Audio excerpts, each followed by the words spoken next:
Bismillahirrahmanirrahim. Assalamualaikum warahmatullahi wabarakatuh. Selamat pagi teman-teman. Nabi kan teman. Nabi. Iya. Nabi. Perubahan sebelum Nabi Muhammad. kita ada acara MTLOC nanti jam 9 ya. Berapa seharusnya yang gondrong. Bermanfaat dan bisa mendapat pemahaman.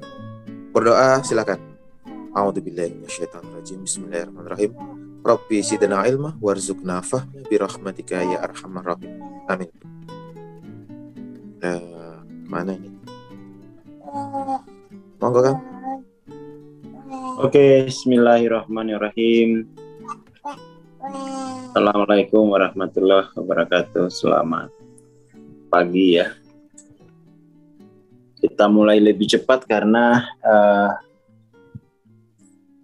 kelasnya udah nanti jam 9 saya ada acara. Di ini kita lanjutkan ya pembahasan soal, tapi saya pingin ini ya, dissolving ego, tapi beberapa hari lalu pas rekaman healing and recovery itu ada pembahasan yang menarik. Ini udah sampai bab 9 ya. Tapi di bab kalau nggak salah di bab 5 apa di bab 6 gitu. Itu dibahas soal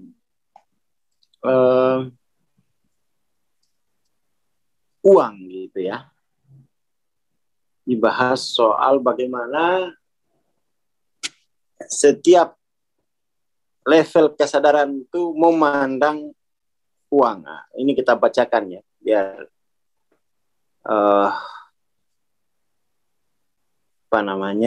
biar ada perspektif baru bagaimana uang itu dipandang di setiap tingkat kesadaran.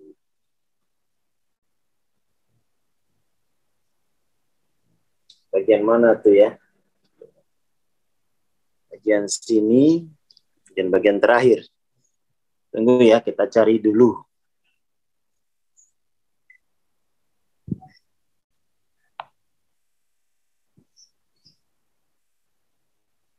Bentar.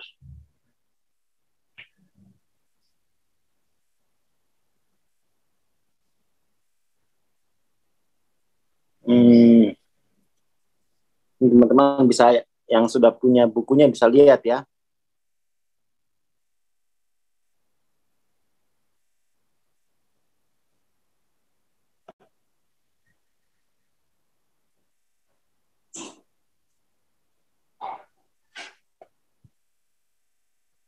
Tentang uang.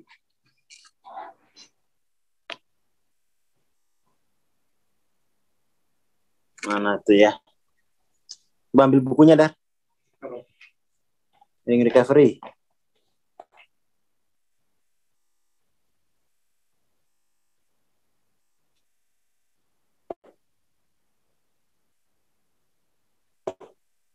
Wih, nggak ada ya. 165 ya. Tuh. Halaman 165.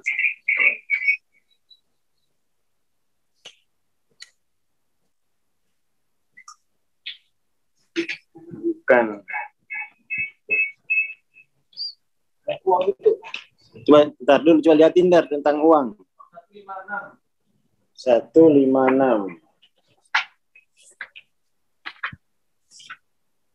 Iya betul. Ini bantu.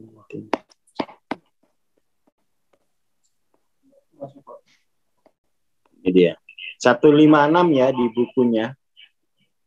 Di Healing and Recovery, pertolongan pertama pada spiritual ya. Siapa yang di kantor buka HP ini tolong dimatikan ya.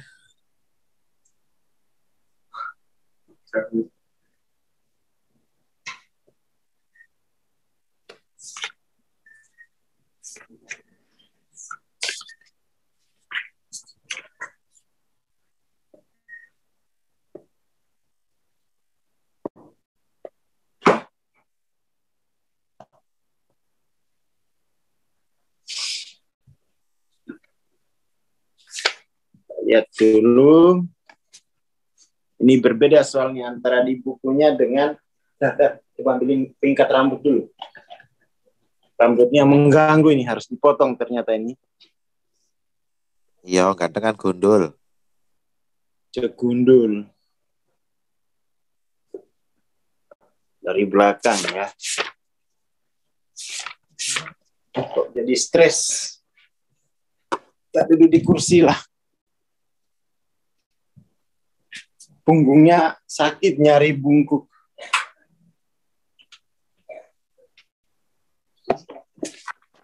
Kita carikan dulu.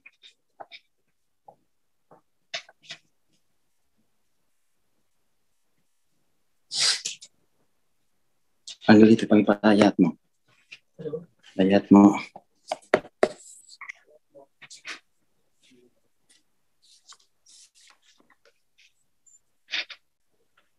Ini dia masalah uang nih. Jadi di sini bagaimana kita memandang uang ya? Ini bagus ini ya, di tengah-tengah keadaan ekonomi yang menuju bangkit ya. Kita perlu memahami ini. Jadi seorang itu memandang uang bergantung pada medan energi dari ajaran atau guru yang kita ikuti. Jadi memang ajaran atau guru itu dia membawa medan energi tertentu. Uang bisa menjadi sesuatu yang membuat kita merasa bersalah atau berdosa.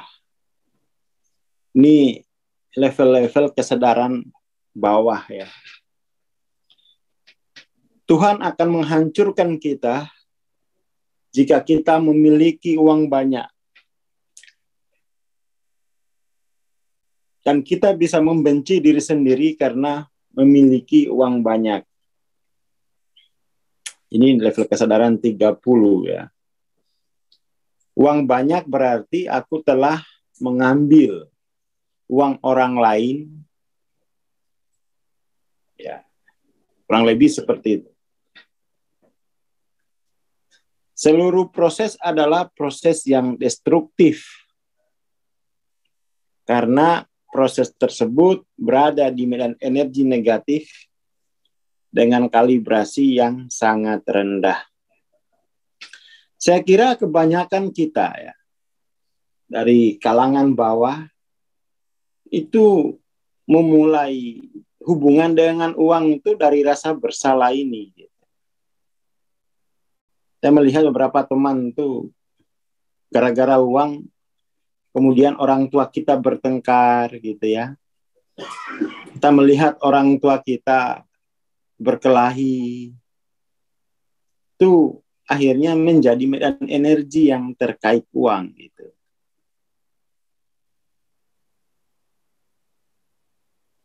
Ya, seperti itu. Dan di masyarakat bawah juga kemudian uang itu disebarkan dengan ketakutan ya. Punya uang itu nanti masuk surganya belum tentu ya. Belakangan atau bisa masuk neraka gitu ya. Padahal itu bukan soal uang sebenarnya, tapi soal jiwa. Uang bisa dilihat dari medan energi seperti ketakutan, di mana memiliki uang kemudian bisa menjadi sesuatu yang menakutkan, dengan keresahan, kecemasan, dan kepanikan yang menyertainya. Uang dilihat sebagai tidak spiritual, dengan azab dari Tuhan sebagai akibatnya. Atau mungkin uang menjadi sumber kebencian, amarah, dan protes. Karena uang lalu digunakan oleh kelompok spiritual dalam jalan permusuhan terhadap kelompok lain yang mengarah pada amarah dan perang agama. Di donasi-donasi untuk perang ya. Donasi-donasi untuk menghancurkan kelompok lain. Ini penting. Jika disikapi dari level kebanggaan, maka uang adalah simbol, status, sini Mat, yang diberikan Tuhan pada kita. Jadi yang tidak punya uang itu, mereka nggak disayang Tuhan. Ya kan? Jadi kasih sayang Tuhan itu diukur dari banyaknya uang yang diberikan pada kita. Dari situ kemudian muncul proses penggelembungan ego.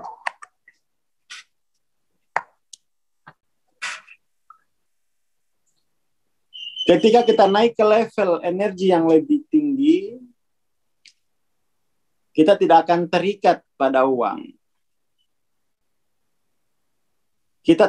Kita terbebaskan dan uang tak lagi menyetir kita. Sekarang tidak masalah untuk memiliki uang, karena pada medan energi yang lebih tinggi adalah Tuhan yang membebaskan. Tuhan tidak ambil pusing ya, apakah kita punya uang atau tidak. Ini level-level orang yang nyaman-nyaman saja ketika tidak punya uang. Level ibu rumah tangga gitu-gitu. Banyak saya kalibrasi. Nggak apa-apa kok nggak punya uang, tetap happy. Tetap happy. Seperti itu. Ini saya pernah alami ya, setelah kerja 1 tahun gitu ya. Saya coba resign, enggak apa-apa, enggak kerja. Uangnya habis juga enggak apa-apa. Tapi kalau itu karena uangnya masih banyak dulu.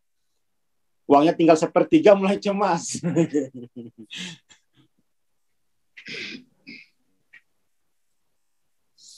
Nah ini ketika naik ke level penerimaan, di level 350 sampai 399 lah katakan ya. Jadi di level 350 sampai 399, kemudian kita mulai melihat uang itu dengan cara yang berbeda. Maksudnya begini. Jadi sebelum 350, uang itu dilihat sebagai apa ya? Jadi kita dapat uang itu kalau mengikuti gerak linier eksternal ya.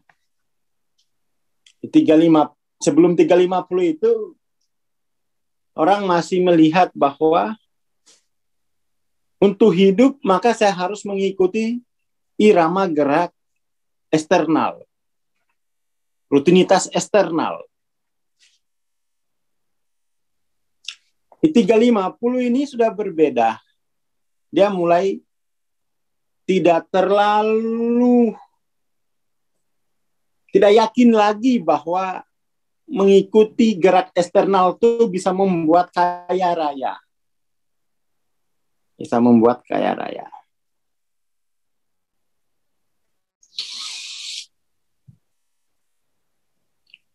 Lalu dia menyadari bahwa energi yang dikeluarkan dengan yang diterima tidak sebanding ini. Lelahnya, kerugian psikologisnya itu tidak sebanding. Maka dia tidak terlalu minat lagi untuk mengejar yang di luar. Cuman memang ya baru sampai di situ gitu. Dia menginginkan bahwa seharusnya uang ini mengikuti irama jiwaku. Ya, uang ngikutin irama jiwaku. Tapi masalahnya irama jiwanya itu belum terdengar, belum aktual gitu.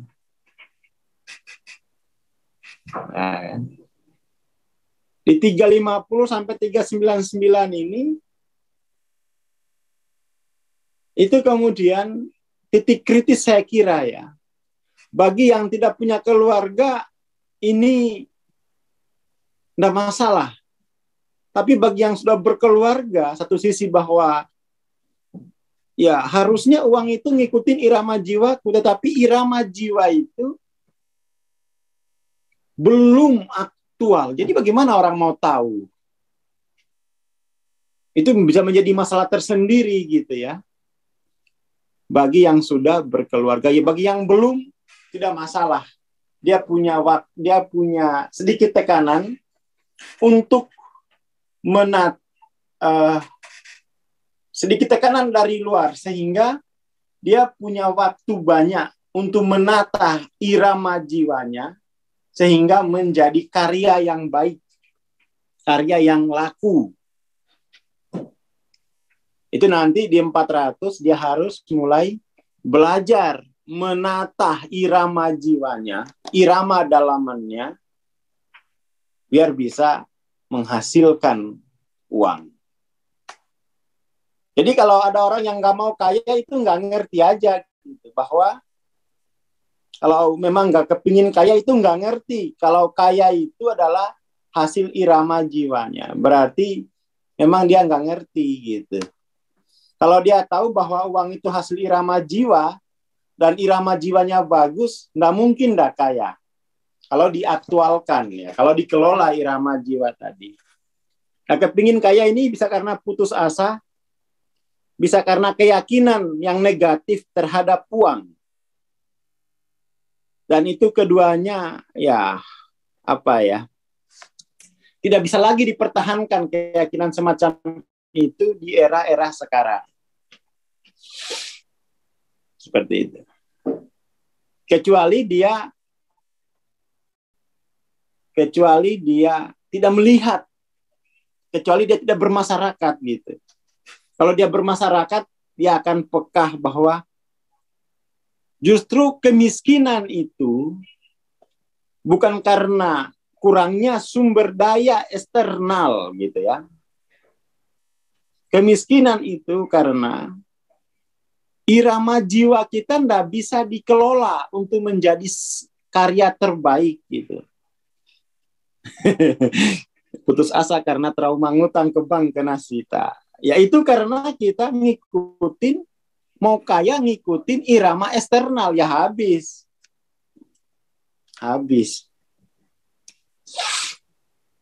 Ini titik kritis yang paling berat bagi yang sudah berkeluarga di LOC 350, LOC finansialnya 350, 399 gitu ya. Satu sisi capek aku ngikutin irama eksternal. Sisi lain, dia belum mampu menata irama batinnya sehingga itu bernilai ekonomis.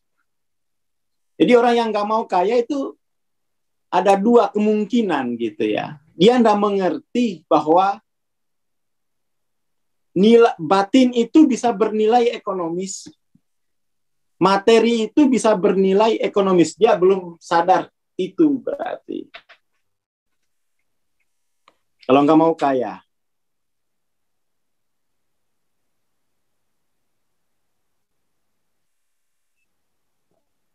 Oke ya. Jadi dia tidak mengerti nilai ekonomis dari gerak batinnya. Dia tidak mengerti nilai ekonomis dari gerak material.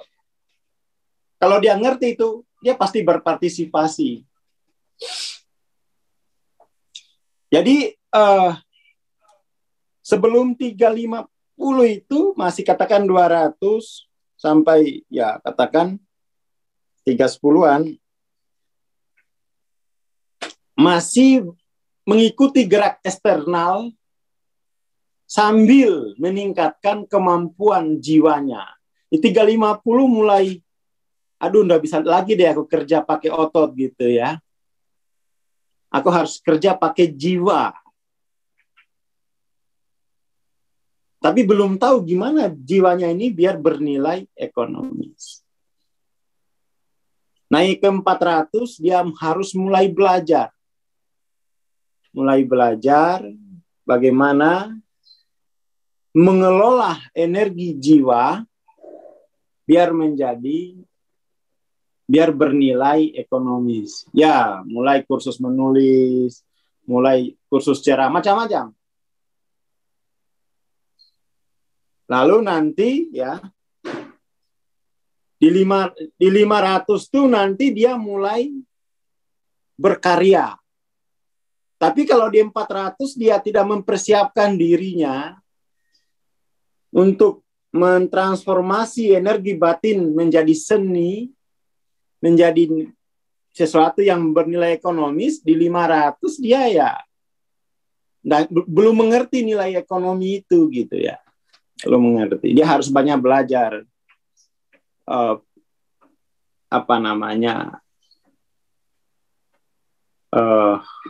spiritual ekonomi gitu. Nggak hanya spiritual gitu ya. Masyarakat kita ini kan nggak ngerti sebenarnya ekonomi itu apa. Nggak ngerti. Oke ya, kira-kira begitu. Di 400 tuh mulai belajar sesuatu yang terkait dengan jiwanya. Mulai belajar sesuatu yang terkait dengan gerak jiwanya. Bagaimana ini diaktualkan? Bagaimana ini diaktualkan? Dorongan dari dalam ini. Ya fokus ke situ saja. Oke ya, kita lanjut. Ketika kita naik medan energi cinta dan rasa syukur di level 540, uang itu dilihat sebagai anugerah Tuhan. Anugerah Tuhan. Jadi uang itu dilihat sebagai kasih sayang Tuhan ya. Kasih sayang Tuhan di alam jiwa dan di alam materi. Artinya dalam proses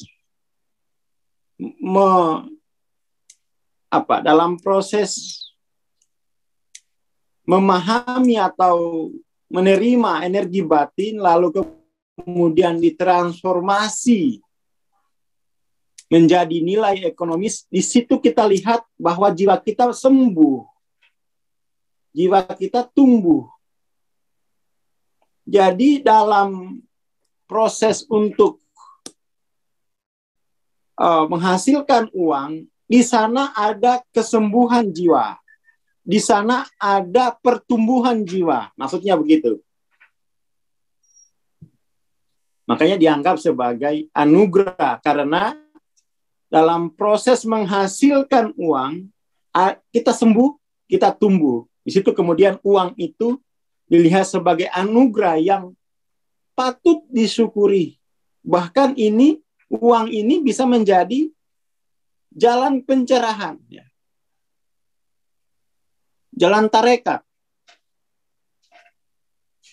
Indonesia saya kira butuh sebuah gerakan budaya di mana uang itu bisa menjadi semacam jalan menuju pencerahan. Karena kita ini masyarakatnya tidak sadar nilai ekonomis dari gerak jiwa, tidak sadar nilai ekonomis dari gerak material. Kebanyakan menghayal. Kebanyakan melamun gitu ya. Dan itu terlihat dari betapa banyaknya sumber daya material kita yang justru itu yang kaya orang lain gitu. Padahal itu di pekarangan kita. Karena Anda sadar nilai ekonomis dari gerak materi, nilai ekonomis dari gerak jiwa. Kita perlu ini ya, gerakan budaya, dia harus sadar nilai ekonomis. Oke ya, jadi di 540 proses mengelola uang itu adalah proses untuk penyembuhan dan menumbuhkan potensi keilahian. Maka dia dilihat anugerah yang patut disyukuri. 540. Uang kemudian menjadi alat untuk mengekspresikan belas asih dan kebaikan tanpa syarat terhadap penderitaan dunia. Karena medan energi cinta memelihara dan mendukung kehidupan dan semua cerminannya. Ini adalah awal dari penyingkapan ilham, karena adanya pelepasan endorfin dalam otak yang mengarah pada melihat uang sebagai sesuatu yang berselimut cinta, mengandung energi kesembuhan, mengandung energi pertumbuhan, dan sebuah jalan untuk mendukung sesama. Ya, kan? Jadi uang dilihat sebagai berkat, ya kan? Tanggung jawab, pelayanan, dan alat untuk mendorong serta mendukung sesama. Uang kemudian digunakan untuk kebaikan umat manusia. Uang digunakan untuk mempercepat proses pencerahan. Nah, ini bagus nih. Itu uang berarti sudah bernilai ilahiyah. Ya. Uang digunakan untuk proses pencerahan. Habiskan semua. Ya awal-awal tuh ya begitu saya. Pokoknya enggak.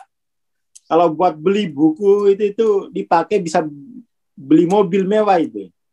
Tapi enggak. Lebih saya harus mengelola energi jiwa saya ini gitu ya.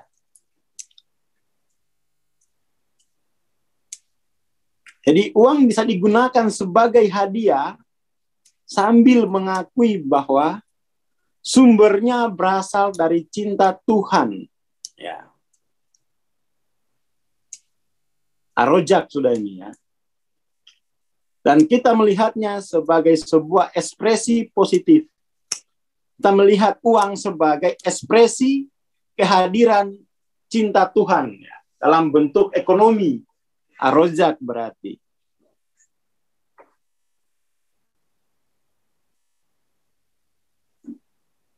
Saya kira itu ya pagi ini. Silakan dibaca sendiri, ini penting.